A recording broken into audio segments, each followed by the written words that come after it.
Hi there, my name is David Batsoffen and I host a travel blog called Travel and Things. And I'm doing a series called In Conversation With. And today I'm in conversation with broadcaster extraordinaire Jenny Crwys Williams, currently at Kaya FM. Jennifer, how are you doing? I'm loving everything I'm doing at the moment, except standing in the wind outside. It is bitter. Well, you don't have to stand in the wind. Nobody's forcing you to do that, or are they? I need to see what's happened to my seeds overnight. Did the frost get them? And did it? No. Oh, good No stuff. frost in the garden at all. No, none. So lovely. I'm just looking at your bookshelf behind you. If you were to reach back and grab one book, do you have a favorite on that shelf, and do you know exactly where it is? Well, it's a big shelf because I mean the stuff goes out of camera. I think at the moment with what I'm sort of mad about, I would probably reread the three books that are Farewell the Trumpets, and it's Heaven's Command, Pax Britannica, and Farewell the Trumpets. It's all about the end of empire, but Okay. It's just written so gloriously that I can't resist it. I noticed recently on Facebook you mentioned Sam Cowan's new book.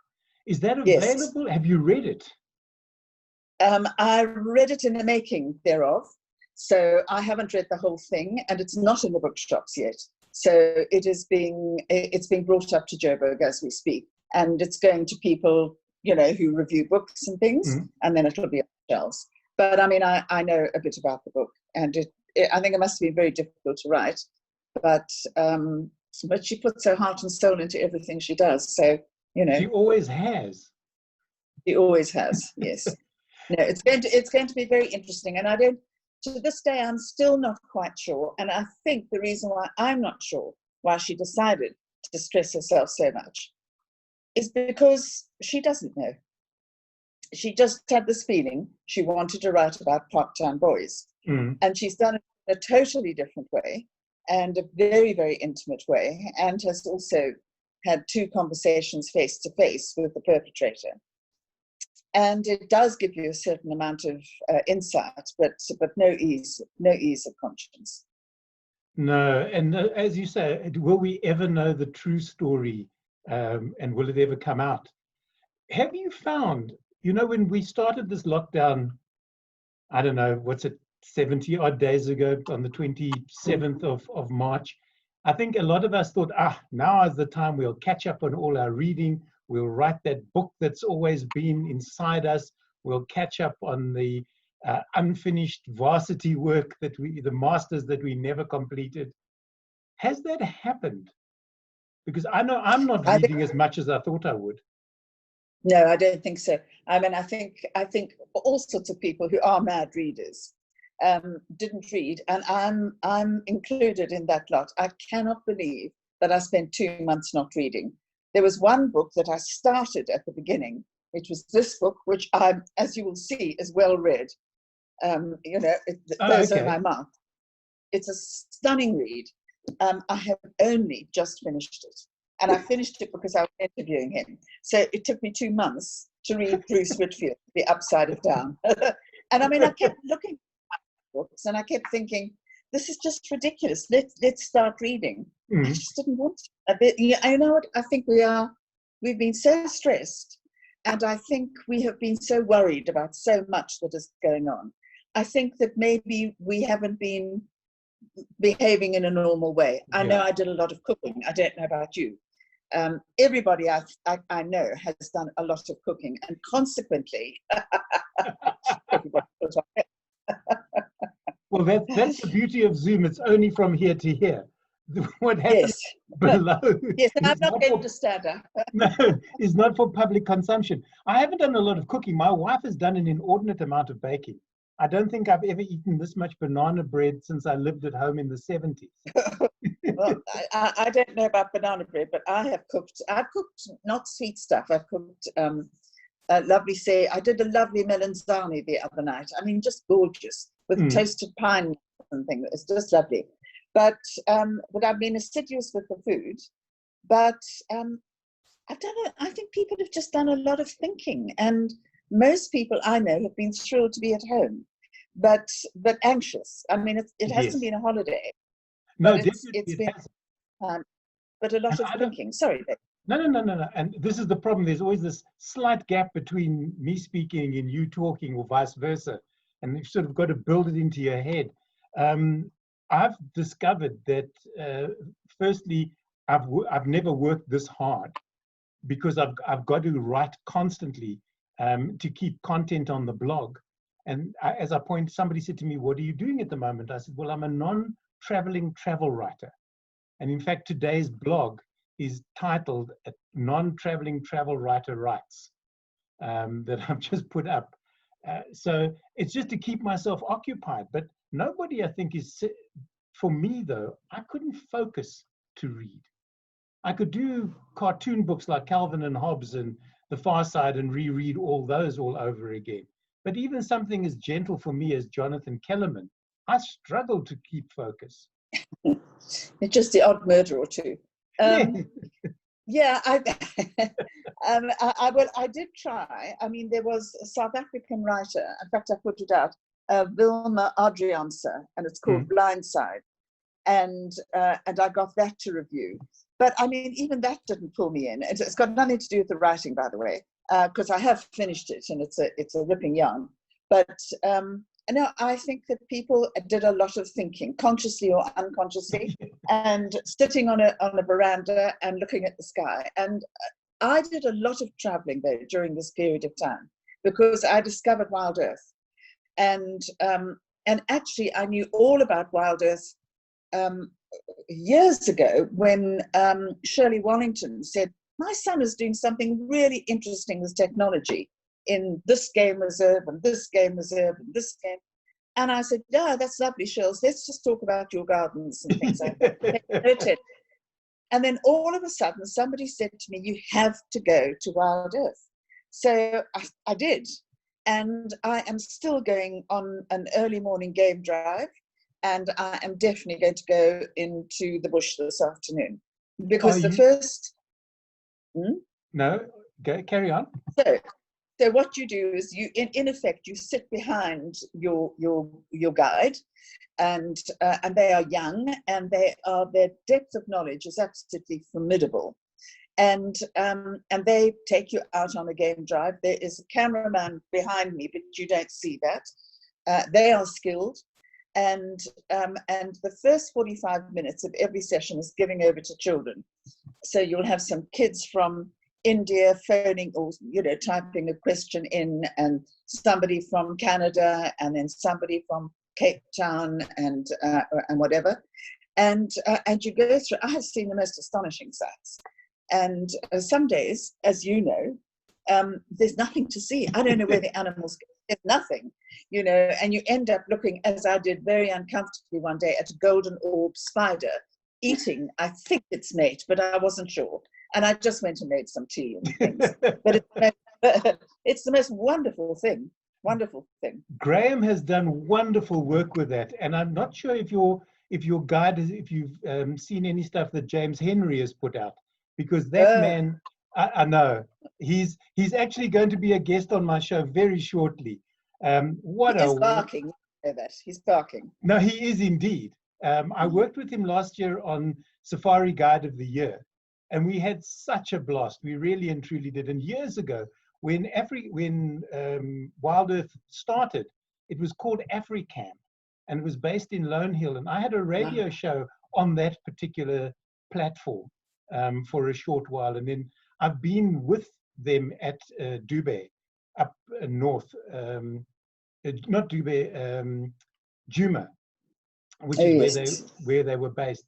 And I've sat in one of those vehicles, Jennifer, and there is no space for a third person. I ended up curled up in a fetal position behind the cameraman, not being allowed to take photographs until they stopped filming, because the sound of my shutter. The noise. But as you say, the sightings, spending time with leopards was just so special, really and truly. And it's great that people like yourself are getting out virtually. No. It was absolutely fantastic. And what I'm liking about it at the moment is as soon as something doesn't work, or sometimes the reception isn't great, so they just cut it and they take you to another game reserve. So at the moment they're in at Swalu in the Kalahari, and I actually thought Swalu. I mean, it's Kalahari, and so it's red earth and whatever. And the first sighting I had was, meerkats, and Dylan, the chief guide, sort of sitting in an om position behind, and looking at these. He was just doing the om. And then the other day we were just driving along, and he said, "Oh, I think that's a black-maned lion." And then we suddenly found a whole clan of them and a pangolin. And you couldn't see too much of the pangolin, but you could hear it clunking. It's clicking and everything. So that for me, actually, when I get tense, and I did get tense during the lockdown, I tended to tune in. In fact, I did it religiously, and I loved every single minute of it. So where to for Jennifer now? You're still on radio? Are you doing radio remotely at Kaya, Jennifer? No, actually, I decided at the beginning that I had a feeling we were going to start feeling quite housebound. And so I just said, look, you're up the road from me. I've got to travel 5 blocks, and you just get permission to do that from the police. And so I went in twice a week, one to do some recording and one to present the show on a Saturday morning. And actually, I got to the stage where I was really looking forward to going out with purpose, not just going to buy, potatoes or something like that. So I think it was very good to be able. I think I was fortunate in able, to get out. Take us back to the beginning, which is Swahili for, could you take us back to the beginnings of your career? Because people have followed you for years in various incarnations on different stations. And was this a goal of yours right in the very beginning? Did you want to be a broadcaster, or did you or your parents have different plans? No, I mean, I never really discussed it with my parents. I think I always wanted to write. I had an uncle who was then a well-known newspaper editor, and I just became besotted with the world of journalism, and read up about it and everything, and was in journalism when I lived in the UK. And then when I came out here, I lived in Natal for a bit and was working on newspapers, or a newspaper there, the Natal Mercury it was. And then went on and did a lot of work on magazines. But it's a very tiny market, and you can get very tired of a very tiny market as well. And so when I went back to the UK, I did a voice test for the BBC, and they said, no, you've got a good voice, but they ask you to do something that is quite terrifying. So they sit you behind the microphone, you're in a room all on your own, and you settle yourself, and you are a bit nervous, and then you're told, well, there has been an explosion in such and such a place. We would like you just to give us a description of what's happening, and we'll start the clock right now. I had no idea how long it was going to be and whatever. And so I'm suddenly seeing this explosion and then having to make it up, but it's pictures that you're making up. So it went okay. And then when I came back, I knew I had to be on radio, and 702 was just really starting its talk at that stage. And so they sucked me in, and the rest is history. So to speak. Do you miss the madness of those afternoon shows with Jeremy?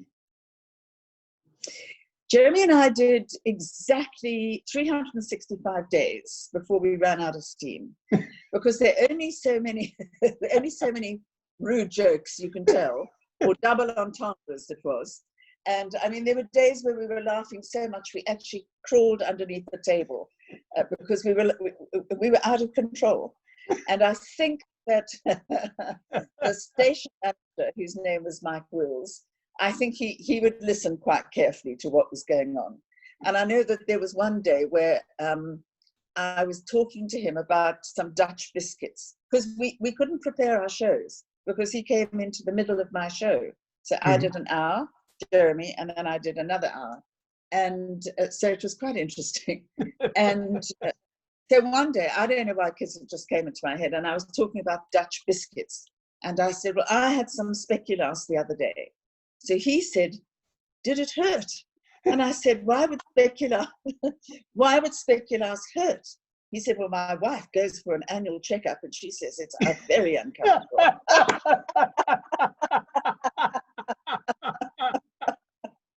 And we thought we were.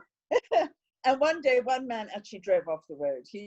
And we could hear him, and he was crying at the same time, and he drove off the road. And I mean, we just absolutely loved it, but it came to a very sudden end. But it was right. You know, you've got a life for everything. Nothing goes on forever. I thought you'd been together longer, but it's also like Faulty Towers. People thought there were hundreds of episodes. There were only 12 episodes of Faulty Towers. Before they also, I think, ran out of steam. But I used to look forward to your afternoon shows. I really did. Radio has changed dramatically in the last few years, with very few good voices still on radio. I mean, I've done long trips where I've changed stations and not realized that I've changed, because the voices just all sound exactly the same. They sound like young Americans. Oh, I understand. It's a rash at the moment. It is a rash. I don't think it's going away anytime soon. But I mean, I think when I left 702, I was ready to leave. I had the most wonderful career there. It was a happy severing of the ties, and I hadn't really thought anything through, and I started going through the different dials and finding nothing that I liked, but there's some very good voices as such on air. And then one day I tuned in, and I like jazz and I like the blues, and I do like intelligence quite a lot, and and I tuned in. There was this absolutely fantastic music on a Saturday morning and a Sunday morning, so particularly on a Sunday morning. And it was a radio station that was Kaya FM. And I started listening, and it's a very interesting station with a very strong background in the arts. So whether it is very learned jazz, you know, sometimes they do jazz lessons and things. And finally, Greg Maloka offered me a job, and Marble is immediately opposite Kai FM's offices, so they treated it like a canteen. So come in, Kai, and sit there, and everybody would be there. And I'm actually not exaggerating a great deal, but when I went there, it was very, very good, because I was in the minority. And it has taught me so much, and I have met such genuinely charming people who are so damn good at what they do. And I mean, Tebow's in the morning, you know, from 9 until 12, and then Unati following, and whatever. I mean, they're good at what they do. It's predominantly music, but they're just good at what they do, and I like that. And then there's more talk later on in the day, and some very, very good shows. I like the station very much. I think it's special. I know that your niche, for want of a better term, has been books, or still is books. But if I was to take you away from your books and say you could interview anybody you like who is not an author. Oh, that's just cruel. It is, but who would it be and why? I think it would be, because I'm very interested in science and conservation and things like paleontology and things. I mean, I'm really interested in it. And I mean, I'm desperate to find out what happened to our lungs during these last 2 months when there was no pollution whatsoever. I really want to. And I want to now start hounding companies that are breaking the law every day of their lives.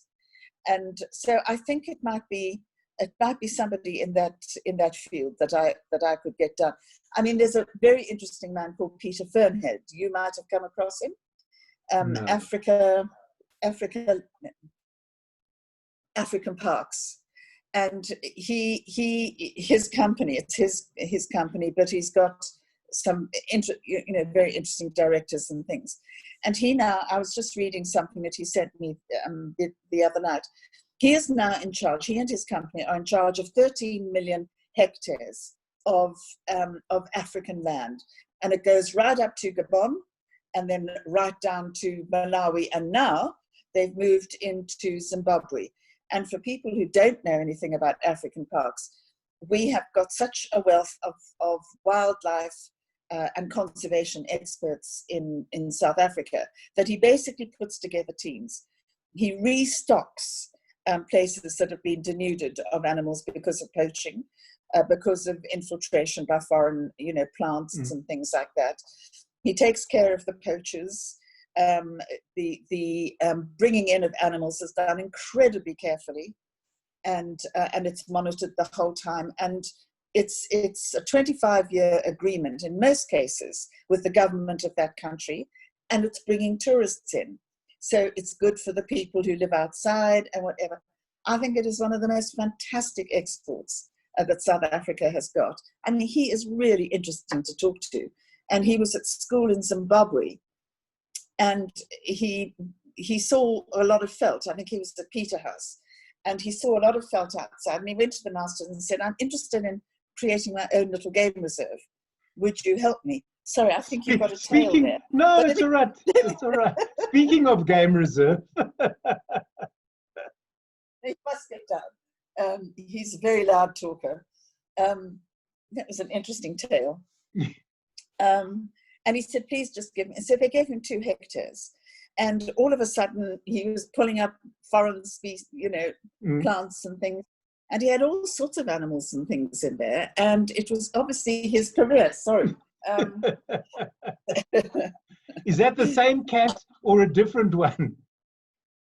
He's been rolling in dirt, and he's a pale Siamese. But I do have a house elf who's going to come and take the cat away. I don't know if the house elf can tell me. Sorry. Come on. You can tell your house elf she can actually walk into shot and walk out. Unlike that that guy from Sky News who was doing a remote broadcast, and his child, you must have seen it. She walks into the room, and then the wife tries to sneak in to get the child out surreptitiously. Just walk in, pick it up, and move. Now I can remember, and you have to concentrate under those circumstances. You do. And then finally, I think the wife came in. Yes, she did. Very funny. But she tried to sneak in, and you know that she's there because you saw the door open. So exactly, you may as well just walk in.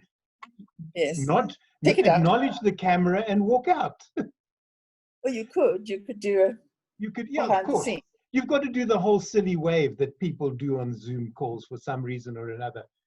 So if that is your non-author interview, and he sounds very interesting. Who? This is what he wants. Okay. Who would your author interview be? Who would my author? Well, it sounds boring, but I mean probably Hilary Mantel because she's extraordinary.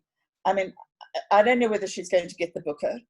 I can't imagine her not getting the Booker for this 3rd and last series. But she is absolutely fascinating, and she house elf. I'm just hoping that my executive assistant comes wandering through here, but I think he's lying in the lounge with my wife because at least she's got a blanket across her legs and he's probably snuggled down there rather than sitting here in the cold with me. Well, listen, I think he's looking for food, but I don't know where my house is. There we are. So, I mean, but they are fantastic. I mean, I've interviewed Lee Child. He's really interesting, but he's quite reticent. But I mean, he's an interesting discussion. What I'm waiting for at the moment, though, is I'm waiting for to hear whether Marguerite Poland has won the historical fiction award, and they're announcing it today because her is, A Sin of Omission is just absolutely amazing. So I'm waiting for that. I have yet to meet an author. No, it's a lie. Most authors are really interesting if you give them time. They just are. Sometimes it's difficult, and they're always waiting to be interviewed by someone who hasn't read the book, and to fill in. I'm very sorry about this. Don't be. It's what happens. Yeah, come. So, yeah, I must admit, I've done a couple of those interviews with authors that have been thrust upon me. Terry Pratchett springs to mind. I'd never read any of his books. I was called in last minute. He was actually sitting in the reception area of the radio station that I was working for at the time. And the Richard Jones, who was meant to have interviewed him, took ill, phoned me and said, "Come in now. You have to interview the man."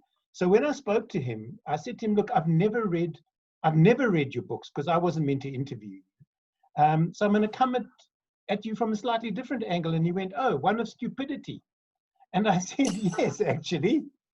And we spoke for over an hour, and we had the most awesome conversation, because I just took the part of a listener who'd never read his books. And we had a wonderful, wonderful interview. We really and truly did. I think most authors are absolutely stunning, and they do open up, and they do give you really incredible time. I mean, I think Craig Higginson, who now is really skilled at managing people like us, I did a lovely Zoom thing with him the other day. But internationally, they're wonderful. Marion Keyes, you just have to embrace her. She's just absolutely wonderful. There are many. I remember talking to, I think it was Michael Connolly, about a book.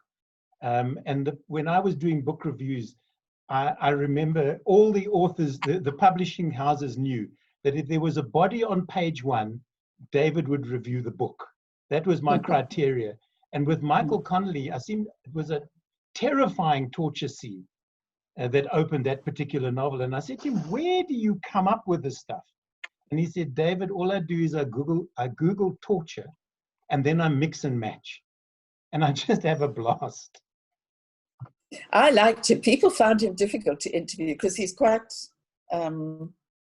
straight. Yeah. You know, he's unsmiling. Yeah. But John Connolly, on the other hand, he will make up your interview for you. You just ask him about something, and he'll go into his Irish sort of thing, and you end up thinking, "But I didn't ask him that." Yeah. And we're now kilometers away from where we were starting. And I mean, I do, you know, but his success story is phenomenal, and he's almost like a cult. I think Michael Connolly is outstanding, by the way. But he's not coming out as regular as he used to. No. Even Lee Child seems to have taken his foot off the Jack Reacher accelerator. He has. Well, he's now his brother. He's now writing in conjunction with his brother. Oh, okay. So with The Last Lee Child, I think I've got The Last Lee Child on my right-hand side. You can't see it, but I can. I think it is the last book of his, where he's doing it all on his own. I've read that. Yeah. So I think that's the last one. If not, it's one almost, after that. Yeah. But it's almost. But I mean, everybody's doing it, and I mean, Wilbur Smith is doing it, and he's poorly now, and he's got all the ideas. So he just comes up with a sentence or a paragraph, and somebody picks it up and goes and he just edits it, and so he's involved, but he's not doing the stuff. Right. You know, you talk about John Connolly and taking over an interview.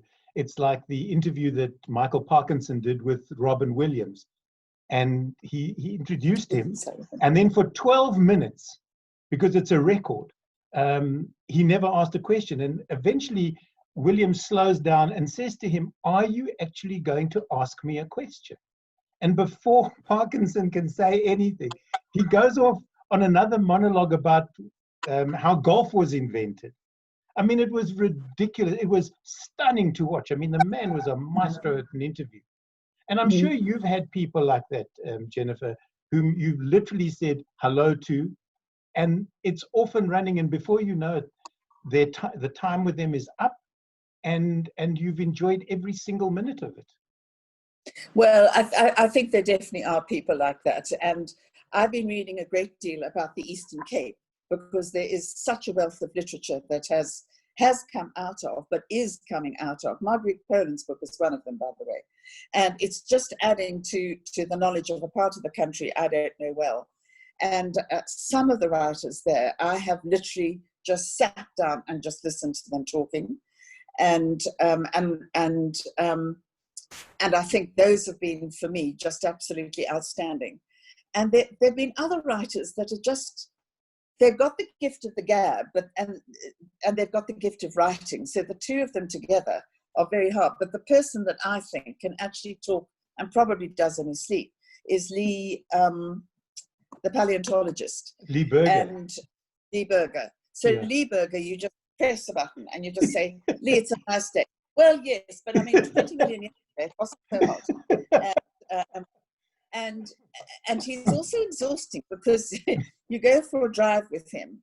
An award was given to a building in the cradle of humankind, and I'd never heard of where it was situated, and I'd never heard of the building other than in an architectural magazine, which I was sitting reading in a doctor's waiting room. And I suddenly looked at this and I thought, that's my kind of story. Who designed it? What's it for? Where is it? And I phoned him up. And he said, come and meet me, 9 o'clock. And it's past the restaurant, and you just keep on driving until you see a gate, and I'll be there in a landy. So I did, and we got there. And there was this virgin felt. And it took us about 2 hours to get to the building that he wanted me to see and that I wanted to see, because we kept stopping. So he would say, that's an interesting place to dig. And then he'd leap out, and I would leap out after him. And he would say, and I'd say, well, why? How do you know? It's just felt. And he said, because of the kind of trees that are growing there. And I would say, like what? And he would explain, these are trees that are growing on collapsed caves. And where they're collapsed caves, they're bones. Mm. And then you suddenly see little figures from Wits University or some American university, and they're walking through the veldt, and they're very learned, and they've got caps on and things. And there are underground rivers there. So you would go over an underground and through an underground river, and he would stop and he would explain, because it's dolomite or it's whatever it is. And until finally, we must have been getting close to the place, because he said, so the building you want to see is right in front of you. Can you see it? And I said, no. And you start looking, because it's like a quick, you're a child. I said, no, I can't. But I mean, I know what it looks like. I said, okay, fine. We drove on another 50 meters or something. He said, can you see it now? I said, no. Until finally, I mean, I was actually quite desperate. Until finally I saw this sort of man-made path. And he said, now look straight ahead, which is where we've been the whole time, and you will see your building. And I could then see it, because he was pointing bits out. He said, look at that strut that comes down. Look at this cross thing that comes across there. And it was just extraordinary. And so you go up this path, and suddenly there's an alarm that goes off, because it's set to keep baboons away. Right. So we are, and so the alarm is turned off, but it's open air. And it's in the shape of it's in the shape of a leaf of one of the trees growing there. And it's all open. So you just go through, and you can look down to the bottom of where just earth, and all around. And then the earth is divided into squares, because that's where they're digging. They're actually digging there. And I said, well, and then he showed me where his son found the collarbone of, I can't remember what it was, but it wasn't Homo erectus, it was something else. But it was, sort of an ancestor. And so you could see where he got it. And then Lee said, do you want to go and have a look down there? And I said, oh, okay. And I went down, and he said, turn to your right, because he was up above, and I turned down. And he said, can you see a tooth sticking out of the ground? And I said, no. And he said, just look at it. He said, get on your knees. And so I got on my knees, and there, out of the matrix that it was in, was part of, so there's this enormous tooth and a couple of other things. And you just realize that the treasure trove that we have got in the cradle of humankind. Yeah. These fossils are saying, I'm here, just dig me up, you know. And he never stopped talking. And there are stromatolites there. So he said, have you ever seen a stromatolite? I said, no. But I said, I know what they look like. And he said, okay, well, show me. Of course I couldn't. And so we leapt out of the vehicle again, and he said, here's your rock. But it was gigantic, and it was covered in stromatolites. So he never stops talking, but it's wonderful conversation. Let's go to the other end of the spectrum. Have you had people in studio or people that you've chatted to that within 1 minute of saying hello to them, you go, I wish I could kill this now, or that I could leap out of a window because this is going nowhere very quickly? Yes. There was one millionaire, multi-millionaire, Clive, I can't remember his surname now, but he'd invented a really interesting bicycle concept, and this was in London. And I went to interview him.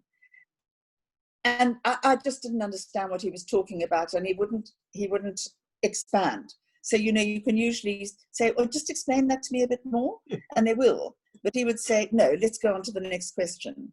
So you don't have an interview. And I was angry, and I was very upset. And then I had one with J.M. Coetzee, which was not easy. Yeah. And in the end, it was yes, no, and yes, no, and yes, no. And I mean, he's a very reclusive man. But I thought I could get him to talk. I couldn't. And that was just, it with the best will in the world. And he was very courteous, but there was no interview there at all. So that was one that got away. The J.M. Coetzee book, I'm just trying to think which one it is, that ends with the dog. Am I giving away a spoiler now? Dog being euthanized. I don't know. It was about a vet. It was disgrace. Disgraced, yes. Yeah. That last paragraph of that book has me in tears every time I read it. It's probably one of the best endings to a book that I've ever read, really and truly. But as you said, no, after you. Yes, no, not easy to interview on any level. And it was very unfortunate, because I think it was last week that rumors of his death were going around, and you know, you had to find out whether he was dead or not. And I suddenly realized, well, who would I talk to? But I suppose any university department, you know, at university, any English literature department would help. But he's 80 now, but he's still writing, you know. Okay. So who knows? So, and the other one that I want to ask is, you obviously have, because we've spoken about it now, favorite authors, but is there one author that you would give your eye teeth to interview? I think that there are a whole lot. I would love to interview Jared Diamond, and he is now in his 80s. And if anybody wants to find out why I'm besotted with him, I think his most famous book was Gums, Germs, and Steel. He won the Pulitzer for it, and it's non-fiction.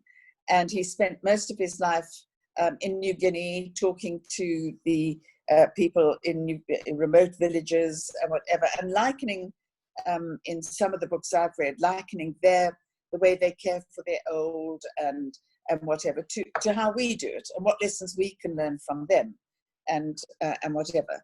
But if somebody has got BBC 4, they do Desert Island Discs, and you just key in Desert Island Discs, Jared Diamond, and you sit back and you will understand why I'm besotted with him. I would kneel at his feet. I really would. He's beautiful. I have to, or pardon me, my favorite author has always been Bryce Courtney. Power of One is still one of my favorite, all-time favorite books. And when he came to South Africa some years ago, I think Penguin brought him out, and I was offered the opportunity. And the young lady who phoned me just went, David, Bryce Courtney, and I went, what time can I have him? Turns out that he knew my aunt and uncle in Sydney, because they're actually mentioned in the acknowledgement of Whitethorn. And when he came into the studio, I said, look, I'm going to gush. And I'll never forget, he just went, gush away, David. I know, he would have loved that. He would have absolutely loved that. He was the first person to explain to me the Japanese art of tying, sexual tying. Oh, so okay. It would be, well, it was in one of his novels, I hasten to say, not me. Jeremy, where are you when we need you? But you apparently, you have to be tied in a certain way that it creates pain, but it creates pleasure. And you can be trussed up like a chicken, for all I know, but that, and not, not here, and and you've got to be able to do it if you are one of the women. It's usually women doing the tying, as I understand it, and they've sometimes got to be able to do it in the dark, because that is part of the ritual. Well, just read Bryce Courtney on that. It was, I just sat there and I thought, I just don't believe what I'm reading. It was. I went back and read it all over again. It was so extraordinary. With new eyes. Jennifer, well, before we wrap up, how many books are there lying in your house currently that are waiting to be reviewed? I don't know. Too many. And you can't see where I'm sitting because I am surrounded by them, as well as, being organized. Yeah. So I honestly don't know. You can't read all of them, so you just choose the ones that you think are going to work. And if they don't, you go back to them in about a month's time and see if it still doesn't work. And if it doesn't, you just don't read it. And I don't like being unkind to authors either. So I would rather say nothing than be destructive. So I don't bother with that. But I think the richness that I've got around me is just wonderful, and that's why I can't understand people who don't read. But there's lots more to life than a book. There is, but life is too short to read a bad book or eat a bad bagel, for that matter. Oh, that's a thought. Yes, okay. or to peel a mushroom. That was really common. Jennifer, thank you so much for chatting to me. I've been in conversation with broadcaster Jennifer Crwys Williams. Thank you once again for spending time with us and chatting about your passion.